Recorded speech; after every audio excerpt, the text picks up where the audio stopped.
અમદાવાદના નરોડા વિસ્તારમાં આવેલી શેલ્બી હોસ્પિટલ વિવાદમાં આવી છે। બેદરકારીથી દર્દીનું મોત થયાનો પરિવારજનોએ આક્ષેપ કર્યો છે।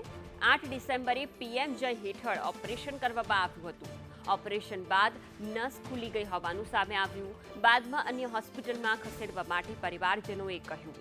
પીએમ જયની લિમિટ પૂર્ણ થતાં ખસેડવા માટે કહેવાયું હતું। હોસ્પિટલમાં આવ્યા ત્યારે સાજા હતા તેવું પરિવારજનો હવે આક્ષેપ લગાવી રહ્યા છે અને હોસ્પિટલમાં જ સારવાર બાદ મોત થયું છે તેવું પણ પરિવારજનો કહી રહ્યા છે અને કહ્યું છે કે આ મામલે સરકારમાં રજૂઆત કરીશું। અમે મૃતકના પરિવારજનોએ વળતરની પણ માંગ કરી છે। નામાંકિત નરોડાની શેલ્બી હોસ્પિટલ જેનો વિવાદ સામે આવ્યો છે, બેદરકારીથી 62 વર્ષીય દર્દીનું મોત થયાનો પરિવારજનોએ આક્ષેપ લગાવ્યો છે।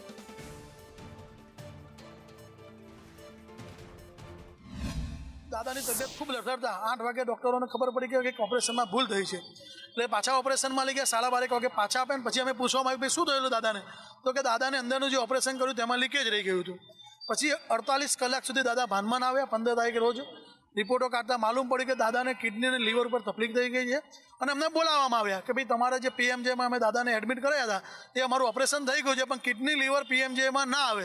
એટલે સાહેબ આવું તો કેવું, અમારા દાદાના રિપોર્ટ તમામ નોર્મલ છે, પીએમજેમાં અમે એડમિટ કર્યા છે, આ તો તમારી ભૂલના હિસાબે છે। એટલે અમારા 2 મિત્રો આવ્યા પછી ડૉક્ટરે કીધું સારું અમે જોઈએ છીએ, પણ દાદા સતત વેન્ટિલેટર ઉપર હતા અને પછી દાદા ભાનમાં ના આવે એટલે 22 તારીખના રોજ ફરીથી રિપોર્ટ ખબર પડી ડૉક્ટરોને, 10 દિવસ સુધી ખબર ના પડી। રાહુલભાઈ નથવાણી સાહેબ હતા અને ડૉક્ટર દુષ્યંત બી હતા અને પછી ખબર પડી કે દાદાને મગજનો સ્ટ્રોક આવી ગયો।